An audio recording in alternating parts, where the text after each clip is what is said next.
નહીં વધારે મહેનત કે નહીં તમારે વધારે તૈયારી કરવાની. ફક્ત 2 બૂંદ તેલમાંથી આ નાસ્તો તૈયાર થઈ જાય છે અને ખૂબ ઓછી મહેનત અને કોઈ તૈયારીની જરૂર નથી, તો પણ આટલો ટેસ્ટી નાસ્તો. તો ચાલો કેવી રીતે બનાવવો આગળ જોતા રહેજો. તો 1 કપ આપણે અહીંયા એટલે કે 1 વાટકી મેં અહીંયા પૌવા લીધા છે. કટોરીનું તમારી પાસે કોઈ પણ નાનું મોટું માપ તમારે કરી લેવું. તો જે માપથી આપણે સૂજી લીધી છે, આપણે પૌવા લીધા છે જાડા, જે આપણે બટાકાના પૌવા બનાવીએ છીએ, બટાકા પૌવા, એ જાડા પૌવા લીધા છે. તો અહીંયા આપણે જાડા પૌવાને સારી રીતે ધોઈ લેવાના છે. તો અહીંયા પૌવાને 2-3 પાણીએ મેં ધોઈ લીધા છે અને ચોખ્ખું પાણી હવે ઉમેરીને ફરી પાછું આપણે સાફ કરી લઈશું.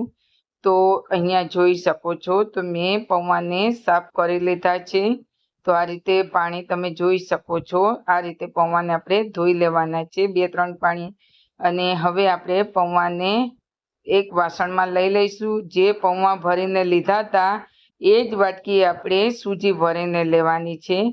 તમે સૂજી નાની મોટી કોઈ પણ લઈ શકો છો. ત્યારબાદ હવે આપણે આને જે પૌવા પલાળેલા છે એની અંદર આપણે સૂજી પલળે ત્યાં સુધી સારી રીતે એને ચલાવી લઈશું. થોડું પાણીની જરૂર પડે તો તમે પાણી ઉમેરજો. હવે આપણે થોડી વાર માટે એને ઢાંકીને મૂકી દઈશું. અને ત્યારબાદ હવે આપણે પૌવા પણ સારી રીતે પલળી ગયા છે અને જોઈ લઈશું. તો હવે પૌવા જે સૂજી છે એને હવે આપણે મિક્સર જારની અંદર એકદમ બારીક પીસી લેવાની છે. તો અહીંયા આપણે બધું જ પૌવા અને સૂજી આપણે મિક્સર જારમાં લઈ લીધા છે. ત્યારબાદ થોડું પાણી આપણે ઉમેરીશું અને એને મિક્સરમાં આપણે એને પીસી લઈશું. હવે જે પીસેલું છે ને એ જ બાઉલની અંદર આપણે બધું લઈ લેવાનું છે. જોઈ શકો છો એકદમ જાડું બેટર આપણે રાખવાનું છે, એકદમ પતલું નથી રાખવાનું. તો અહીંયા બેટર આપણે લઈ લીધું છે. તો ત્યારબાદ હવે આની અંદર આપણે મસાલા કરવાના છે. તો સારી રીતે બેટરને આપણે સરસ એવું મિક્સ કરી દેવાનું છે. તો આ રીતે તમારે એની કન્સિસ્ટન્સી રાખવાની છે, એટલે કે જાડું બહુ પતલું નહીં. આ રીતે બેટરને તૈયાર કરવાનું છે. તો થોડું પાણી અંદર આપણે બાઉલ ધોઈને લઈ લઈએ છીએ અને સારી રીતે આપણે મિક્સ કરી દઈશું. તો જોઈ શકો છો બેટર મેં કેવું બનાવેલું છે કે નહીં પતલું કે જાડું કે થોડું આપણે ઢીલું એવું રાખવાનું છે. તો ચાલો હવે એની અંદર આપણે મસાલા કરીશું. તો અહીંયા જીરો પાવડર લીધું છે અને થોડું ધાણા પાવડર લીધું છે. અને ત્યારબાદ હવે આપણે અહીંયા 2-3 ચમચી દહીં લેવાના છે. તમારે મોડું દહીં લેવું, બહુ ખાટું દહીં નથી લેવાનું. તો આને સારી રીતે મિક્સ, અને દહીં જો પતલું હશે ને તો તમારું બેટર એકદમ પતલું થઈ જશે, એટલે આપણે ઘાટું દહીં લીધું છે એકદમ. તો આ રીતે મસાલા આપણે બનાવીશું ને તો નાસ્તો તો એટલો ટેસ્ટી બને. ત્યારબાદ આપણે બહુ જ ઓછા મસાલાથી, એટલે કે લસણ ડુંગળી વગર આજે આપણે બનાવવાના છીએ.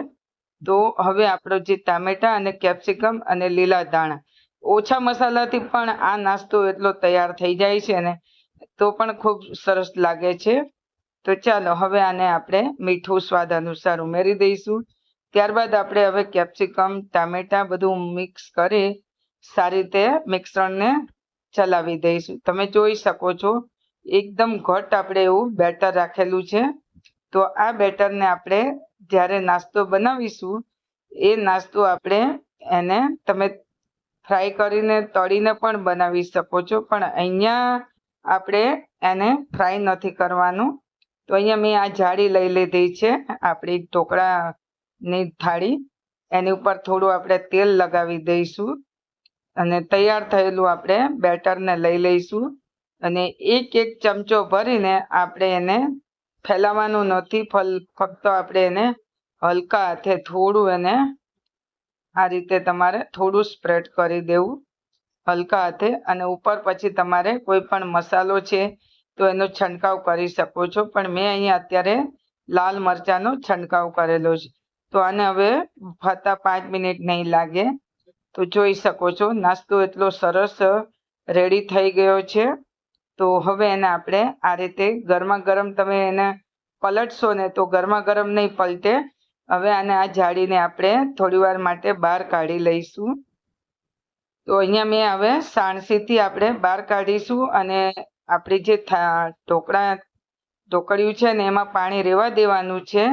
ફરી બીજું પાણી ઉમેરીને ફરી સેમ આપણે જે પહેલા બનાવેલો છે ને એ રીતે એનું બનાવશું. તો અહીંયા આપણે સરસ રીતે નાસ્તાને પલટી દીધું છે, જોઈ શકો છો. જોતા જ ખાવાનું મન થઈ જાય તેવું. તો ફરી પાછું આપણે સેમ એ રીતે બનાવી દઈશું. તો ફરી આપણે પ્લેટ મૂકી દીધી છે, થોડું તેલ લગાવી દઈશું. ફરી પાછું આપણે 1 ચમચો ભરીશું અને બેટરને સારી રીતે આપણે ચમચાથી થોડું સ્પ્રેડ કરીશું. તો બહુ એને તમારે સ્પ્રેડ નથી, આપણે પહોળું નથી કરવાનું. આ રીતે એને ફેલાવવાનો નથી. ફરી પાછું આપણે લાલ મરચાંનો છંટકાવ કરીશું અને એને ફરી પાછું આપણે 5 મિનિટ માટે બફાવા દઈશું. તો આ રીતે આપણો નાસ્તો એકદમ નાસ્તો એટલે કે સૂજી પૌવામાંથી 5 મિનિટમાં બની જાય, એટલે કે 10 મિનિટની અંદર બની જાય તેવો એકદમ ટેસ્ટી નાસ્તો, એ પણ બહુ ઓછા તેલમાં, એટલે કે 1 ચમચી તેલમાં આખા પરિવારનું આ નાસ્તો. તો તમારે આને તળવું હોય તો તમે ડીપ ફ્રાય પણ કરી શકો છો. તો અહીંયા હું તમને આ નાસ્તો એકદમ જાળીદાર અને સોફ્ટ એવો તમને બતાવું છું. તો તમને આ રેસીપી ખૂબ પસંદ આવી હશે. પસંદ આવી હોય તો લાઈક કરી દેજો.